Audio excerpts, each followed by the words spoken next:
तो यही हम समझते हैं कि पहले कि अंडर आइडेंटिफिकेशन होता क्या है। एग्जाम्पल से समझने की कोशिश करेंगे इस पर्टिकुलर प्रॉब्लम को। मींस जो आपके रिग्रेशन कोफिशिएंट की वैल्यू है, मतलब प्राइस इलास्टिसिटी ऑफ डिमांड है, वो क्या है आपकी नेगेटिव है। इस वजह से हम मान के चल रहे हैं कि अल्फा 1 की वैल्यू क्या आना चाहिए, लेस देन 1 आना चाहिए। लेफ्ट साइड इक्वेशन से आप क्या करेंगे, पी को कॉमन ले लेंगे। पीटी जब कॉमन आ गया तो अंदर क्या बचा, अल्फा 1 माइनस में द बीटा 1।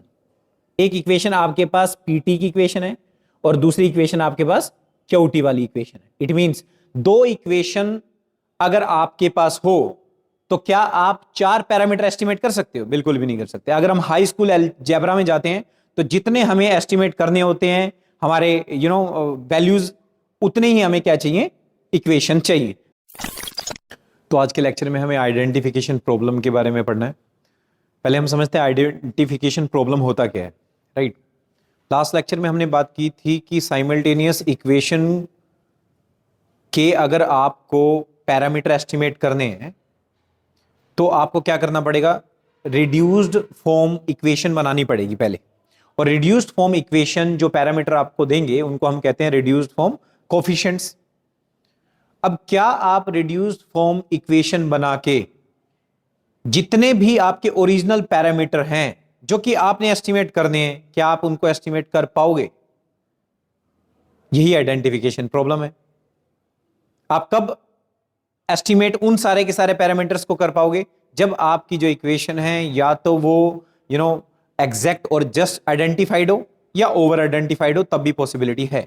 लेकिन अंडर आइडेंटिफिकेशन अगर होगा तो वहां पे पॉसिबिलिटी बिल्कुल भी नहीं रह जाती कि आप आपकी रिड्यूस्ड फॉर्म इक्वेशन का इस्तेमाल करके रिग्रेशन कोफिशिएंट को एस्टिमेट कर पाओ।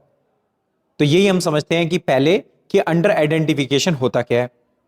एग्जाम्पल से समझने की कोशिश करेंगे इस पर्टिकुलर प्रॉब्लम को। लेट सपोज करते हैं कि हमारे पास दो वेरिएबल्स दे रखे हैं, एक हमें दे रखा है प्राइस एंड एक दे रखा है quantity, and we don't know about anything else. हमें और कुछ नहीं पता इस सीरीज के बारे में, राइट। लेकिन हम उससे क्या बना सकते हैं, दो तरह के फंक्शन बना सकते हैं। एक डिमांड फंक्शन बना सकते हैं, दूसरा हम सप्लाई फंक्शन बना सकते हैं। ओके, चलो डिमांड फंक्शन और सप्लाई फंक्शन बना के देखते हैं कि कैसे बनेंगे।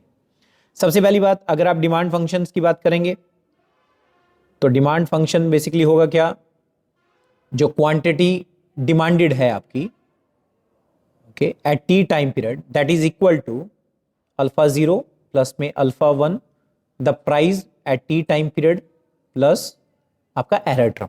और यहां पे जो आपकी अल्फा की वैल्यू है, अगर आप डिमांड फंक्शन की बात कर रहे हो, so that would be less than 0। यही अजम्पशन है ना कि डाउनवर्ड स्लोपिंग डिमांड कर्व है, लेफ्ट टू राइट। मींस जो आपके रिग्रेशन कोफिशिएंट की वैल्यू है, मतलब प्राइस इलास्टिसिटी ऑफ डिमांड है, वो क्या है आपकी नेगेटिव है। इस वजह से हम मान के चल रहे हैं कि अल्फा 1 की वैल्यू क्या आना चाहिए, लेस देन 1 आना चाहिए। जब आप सप्लाई फंक्शन को देखेंगे तो सप्लाई फंक्शन देखो क्या बनेगा। सप्लाई फंक्शन है क्वांटिटी टी टाइम पीरियड पे जो सप्लाइड है, that is a function of some constant beta 1 the price at a time period T the error term लिया आपने। यहां पे जो बीटा 1 है दैट इज ग्रेटर देन 0। क्यों? क्योंकि जो प्राइस इलास्टिसिटी ऑफ सप्लाई है दैट इज मोर देन 1। क्यों? क्योंकि जो सप्लाई कर्व है वो क्या है, अपवर्ड स्लोपिंग आपको दिखाई देता है।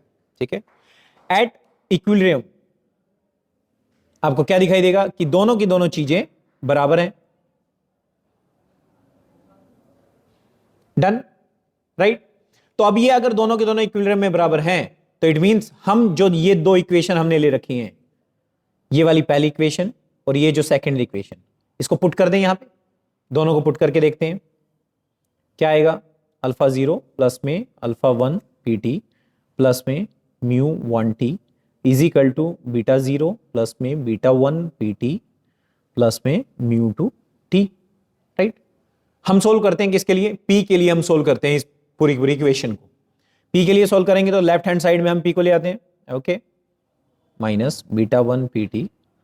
राइट साइड में सारे के सारे जो भी आपके पैरामीटर्स हैं उनको ले जाएंगे, बीटा 0 माइनस में अल्फा 0 प्लस में म्यू 2 टी माइनस में mu 1 T. Okay, left side equation से आप क्या करेंगे, पी को कॉमन ले लेंगे। पी टी जब कॉमन आ गया तो अंदर क्या बचा, अल्फा 1 माइनस में the beta 1। Okay, right side में बीटा 0 माइनस में अल्फा 0 प्लस में म्यू 2 टी माइनस में mu 1 T. Okay, alpha 1 minus beta 1 right side में लेके जाओ, राइट साइड में किस डिनोमिनेटर में, तो पीटी की जो वैल्यू है वो क्या आई आपकी, बीटा 0 माइनस में अल्फा 0 अपॉन में अल्फा 1 माइनस में बीटा 1 प्लस में म्यू 2t माइनस में म्यू 1t अपॉन में अल्फा 1 माइनस में beta 1।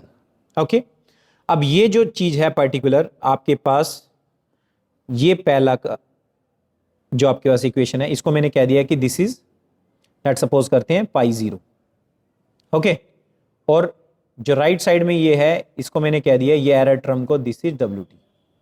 So p t is equal to what, pi 0 plus में डब्ल्यू टी। रिड्यूस फॉर्म इक्वेशन आपने निकाल लिया यहां पे, है ना। ओके, सेकंड चीज हम देखते हैं, अब हम फर्दर ये जो पर्टिकुलर आपने reduced form regression equation estimate की, मींस अभी निकाली, फाइंड आउट की, एस्टिमेट करना बाकी है हमारा, इसको हमने पुट कर देना है किसी में भी, चाहे आप पहली इक्वेशन में पुट कर दो, चाहे आप सेकंड इक्वेशन में पुट कर दो। अल्टीमेटली हम फाइंड आउट क्या करना चाहते हैं, हम जो क्वांटिटी है उसको फाइंड आउट करना चाहते हैं। We will solve for Q. Q के लिए अगर हम सोल्व करते हैं then again solve it for Q. Q के लिए अगर हम सोल्व करेंगे तो हमारी वैल्यू देखो क्या आएंगी। पहली इक्वेशन ले लेते हैं डिमांड फंक्शन वाली, that is q t time period में is equal to alpha 0 plus में अल्फा 1 पाई 0 प्लस में डब्ल्यू टी, ओके, प्लस में म्यू 1t। ठीक है, सोल्व करते हैं इसको। Q t is equal to alpha 0 plus में अल्फा 1 पाई 0 से मल्टीप्लाई हो रहा है, ठीक है, तो पाई 0 बेसिकली क्या दे रखा है, देखो आपको मल्टीप्लीकेशन कर देता हूं साथ के साथ, this is equal to this upon में अल्फा 1 माइनस में बीटा 1, ठीक है। डब्ल्यू टी से जब आप मल्टीप्लीकेशन करेंगे इसका, तो जो आपकी वैल्यू आएगी वो वैल्यू क्या आएगी, अल्फा 1 म्यू 2t माइनस में अल्फा 1 म्यू 1t अपॉन में अल्फा 1 माइनस में बीटा 1, और प्लस में क्या आ गया आपका, म्यू 2t आपका प्लस में आ गया। कोई डाउट किसी को अभी तक नहीं ना। ओके, सो एरर टर्म जो है वो एक हो गया आपके पास। अब देखो आप सोल्व किसके लिए कर रहे हैं, क्यू टी के लिए आप सोल्व कर रहे हैं, राइट। तो क्यू टी के लिए अगर आप सोल्व करेंगे तो अगेन आपको क्या दिखाई दे रहा है, मैं कहता हूं कि ये सारे के सारे पैरामीटर ये एक हैं, ये सारे के सारे जो हैं वो आपको सिंगल दिखाई दे रहे हैं, और ये आपको सेकंड दिखाई दे रहा है ब्लॉक, जिसके अंदर एरर टर्म है आपके पास, राइट। ओके, सो मैंने जब इसको सोल्व किया तो इसकी वैल्यू देखो क्या आएगी, जब इसकी मल्टीप्लिकेशन करेंगे ऊपर तो that is alpha 0 alpha 1 minus में अल्फा 0 बीटा 1 अपॉन में अल्फा 1 माइनस बीटा 1 प्लस में वही सेम टू सेम चीज़ें, अल्फा 1 बीटा 0 माइनस में अल्फा 0 अल्फा 1। ओके, आ गया वैल्यू। उसको जब सोल्व करेंगे तो देखो वैल्यू क्या आ रही है, बेसिकली प्लस किया, दैट इज सेम चीज तो आएगी अल्फा 1 म्यू 2t माइनस में अल्फा 1 म्यू 1t, और जब मल्टीप्लीकेशन हुई अल्फा 1 माइनस बीटा 1 की म्यू 2t के साथ, तो वैल्यू देखो क्या आई, that is alpha 1 mu 2t minus में बीटा 1 म्यू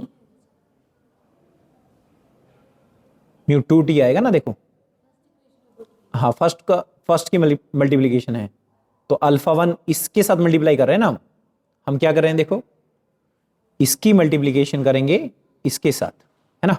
तो पहली जो मल्टीप्लीकेशन है दैट इज अल्फा 1 की मल्टीप्लाई हुई किसकी, म्यू 2t के साथ, तो अल्फा 1 किसके अंदर, अच्छा उसके अंदर म्यू 1t है, okay okay, right right, very right, ठीक है।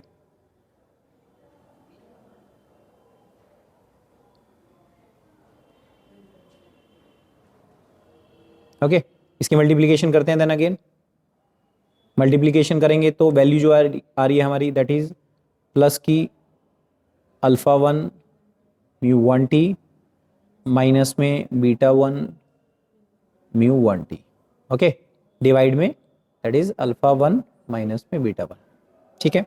जब आप लेफ्ट साइड की इक्वेशन को देख रहे हैं तो देखो ये वाला एक आपका पॉजिटिव है एक नेगेटिव है, ये इससे कट गया, है ना, और इसमें देखो क्या चीज कट रही है, इसमें कौन सी वैल्यू डिडक्ट हो रही है या नहीं हो रही है कोई वैल्यू डिडक्ट?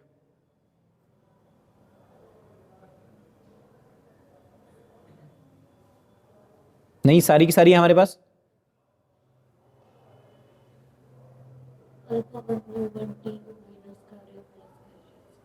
ये देखो, ये वाली वैल्यू इससे कट जाएगी, ठीक है। तो हमारे पास यहां पे लेफ्ट साइड में 2 हैं, राइट साइड में हमारे पास न्यूमिनेटर के अंदर 2 वैल्यू पड़ी हैं। ओके, सो पहले लेफ्ट साइड का देखते हैं। बेसिकली लेफ्ट साइड में हमारे पास वैल्यू क्या है? द अल्फा 1 बीटा 0 माइनस में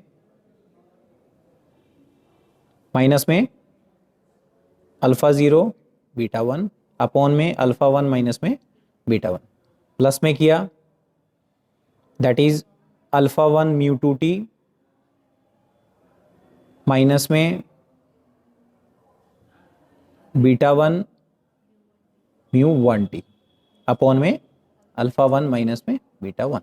ओके, सो ये वैल्यू किसकी आई आपकी? ये वैल्यू आई आपकी जो QT है उसकी वैल्यू। नाउ अगेन ये रिड्यूस्ड फॉर्म रिग्रेशन इक्वेशन है हमारे पास। इट मींस कि इसको हमने एक वैल्यू दे देना है। मान लो इसको मैंने क्या दिया, दिस इज पाई 1, और इसको मैंने दूसरा वैल्यू दे दिया एरर टर्म के साथ है जो, जिसको मैंने क्या दिया, दिस इज द VT। तो QT is equal to pi 1 plus में VT। Now see one thing, we have 2 variables, right. 2 हमारे पास गिवन वेरिएबल्स हैं। कौन कौन से हैं? प्राइस का सीरीज हमें दे रखा है और हमें क्वांटिटी का सीरीज दे रखा है। लेकिन जो रिग्रेशन कोफिशिएंट हमें एस्टिमेट करने हैं ना, वो कितने करने हैं? 4 करने हैं। कौन कौन से 4 करने हैं? अल्फा 1 करना है आपको, बीटा 0 करना है, राइट। पहला ये वाला करना है, राइट। दूसरी इक्वेशन जो आप देख रहे हैं उसके अंदर आपको क्या एस्टिमेट करना है? बीटा 1 करना है और अल्फा 0। ये 4 इक्वेशन देखो आप, ये 4 वेरिएबल आपको जो पैरामीटर एस्टिमेट करने हैं। कितने पैरामीटर एस्टिमेट करने हैं? 4 पैरामीटर एस्टिमेट करने हैं। एक बीटा 0, अल्फा 0, अल्फा 1, बीटा 1। और आपके पास कितनी इक्वेशन है? 2 इक्वेशन है सिर्फ। एक इक्वेशन आपके पास PT की इक्वेशन है और दूसरी इक्वेशन आपके पास QT वाली इक्वेशन है। इट मींस 2 इक्वेशन अगर आपके पास हो तो क्या आप 4 पैरामीटर एस्टिमेट कर सकते हो? बिल्कुल भी नहीं कर सकते। अगर हम हाई स्कूल अलजेब्रा में जाते हैं तो जितने हमें एस्टिमेट करने होते हैं हमारे वैल्यूज, उतने ही हमें क्या चाहिए? इक्वेशन चाहिए। तो यहां पे आपकी इक्वेशन कम है और आपने जो पैरामीटर एस्टिमेट करने हैं, जो वैल्यू एस्टिमेट करनी है वो ज्यादा है। इट मींस कि जो आपकी इक्वेशन है वो क्या है? अंडर आइडेंटिफाइड है। और हम जो है रिड्यूस्ड फॉर्म रिग्रेशन इक्वेशन का इस्तेमाल करके रिग्रेशन कोफिशिएंट को बिल्कुल भी एस्टिमेट नहीं कर सकते। अब एग्जांपल के तौर पे देखते हैं, ग्राफ के फॉर्म में इसको समझने की कोशिश करते हैं। मैं कह रहा हूं कि एक ग्राफ बनाता हूं आपके सामने। Okay, check it out. एक ग्राफ बनाया मैंने, दिस इज द ग्राफ, जिसमें Y एक्सिस पे मैंने लिया प्राइस, X एक्सिस में लिया मैंने क्वांटिटी डिमांडेड, जैसे कि हमेशा से हम इकोनॉमिक्स में पढ़ते आ रहे हैं, right. This is price and quantity demanded. 4 आपके पास, मान लो आपको अलग अलग 4 डाटा पॉइंट्स दे रखे हैं। एक डाटा पॉइंट ये, एक डाटा पॉइंट ये, एक डाटा पॉइंट ये, एक डाटा पॉइंट ये, ठीक है। आपके पास 4 डाटा पॉइंट है। मींस ये प्राइस होगा तो ये क्वांटिटी आप जो है खरीद बेच रहे हैं, ये पॉइंट है तो ये है, ये पॉइंट है तो ये है। We don't have any other information regarding the data set. तो आप यहां पे देखेंगे जो आपके डिमांड और सप्लाई कर्व बनेंगे, क्या क्या बनेंगे? देखो, उतने ही बन सकते हैं जितने पॉइंट है। सप्लाई कर्व, डिमांड कर्व, है ना।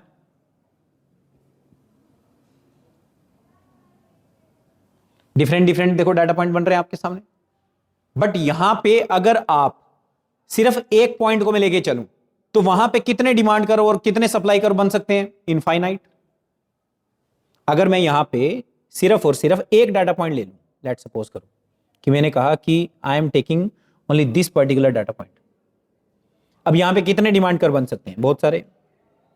1 डिमांड कर्व, 2 डिमांड कर्व, ये भी एक अलग डिमांड कर्व हो सकता है। कितने सप्लाई कर्व बन सकते हैं? इनफाइनाइट सप्लाई कर्व बन सकते हैं।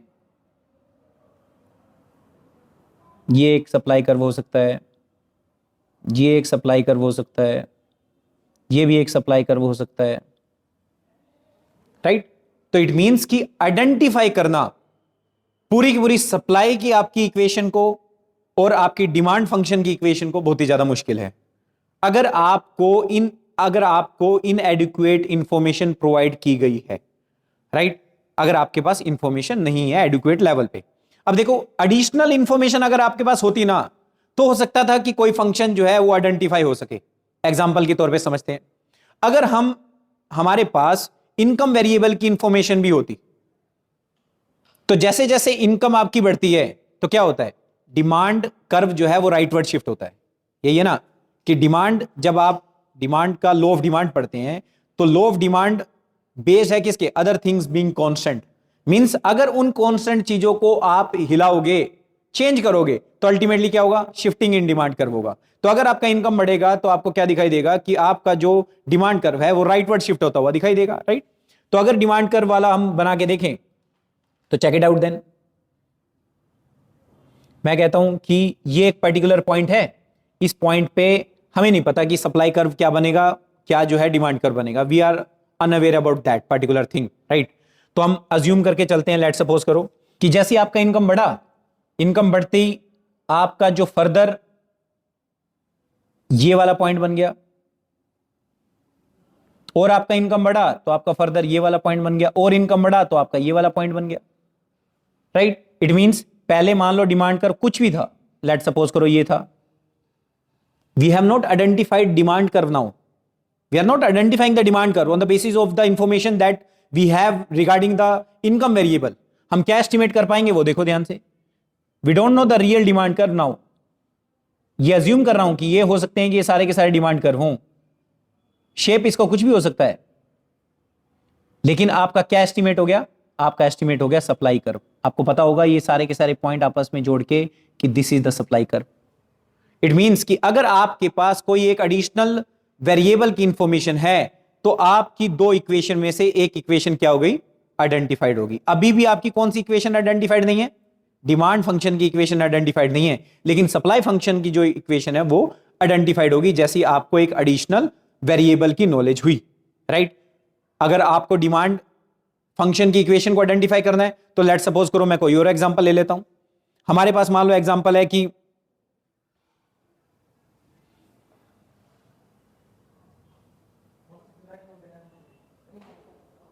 हम एग्जांपल ले लेते हैं मान लो वेदर कंडीशन का, कि weather condition over the time वो डेट्रॉइट हो रही है क्लाइमेट एक्शन की वजह से। We are unaware about the agriculture commodity production function, right. हमका उसके बारे में हमें नहीं पता है, राइट। तो एग्जांपल के तौर पे लेके चलते हैं, मान लो कि पहले हमारे पास कोई डाटा पॉइंट है,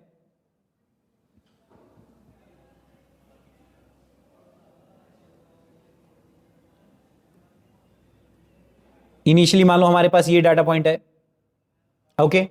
तो जैसे ही आपका वेदर कंडीशन खराब हुआ तो आपका जो क्वांटिटी सप्लाइड है वो बेसिकली क्या होगा, कम हो जाएगा। आप कम क्वांटिटी को सप्लाई कर पाएंगे, यही मतलब है ना इसका बेसिकली बात का। तो इट मींस कि आपका क्वांटिटी सप्लाई अगर ये है, लेट अज्यूम करके चलते हैं हम, तो क्या होगा, लेफ्टवर्ड शिफ्ट हो जाएगा, मींस यहां पे शिफ्ट हो जाएगा। मींस ज्यादा प्राइसेस पे कम क्वांटिटी आपको मिलेगी, और ज्यादा वेदर कंडीशन अगर खराब होता है तो ये शिफ्ट होके मान लो यहां पे हो गया, और ज्यादा अगर खराब होता है लेट सपोज करो यहां पे हो गया। नाउ इन सारे के सारे डाटा पॉइंट को अगर आप मिला देते हैं तो ये कौन सा कर्व आइडेंटिफाई हो गया, the demand curve. It means कि वेदर कंडीशन की इंफॉर्मेशन आपके पास है और उस वेदर कंडीशन के हिसाब से क्या इफेक्ट पड़ रहा है वो वाली सीरीज अगर आपके पास है तो आपका जो डिमांड फंक्शन का रिग्रेशन इक्वेशन है उसको आप आइडेंटिफाई इजिली कर सकते हो। सो अगर आपके पास एडुक्वेट इंफॉर्मेशन नहीं है तो आप सारे के सारे रिग्रेशन कोएफिशिएंट को एस्टिमेट नहीं कर सकते। इसी को हम बोलते हैं the problem of under identification. कोई डाउट है किसी को तो पूछ सकता है। नेक्स्ट लेक्चर में हम जस्ट एग्जैक्ट आइडेंटिफिकेशन की बात करेंगे और ओवर आइडेंटिफिकेशन की बात करेंगे और इसको सोल्व करने की कोशिश करेंगे। Okay, so that's it's for today's lecture. कल के लेक्चर में कंटिन्यू करते हैं।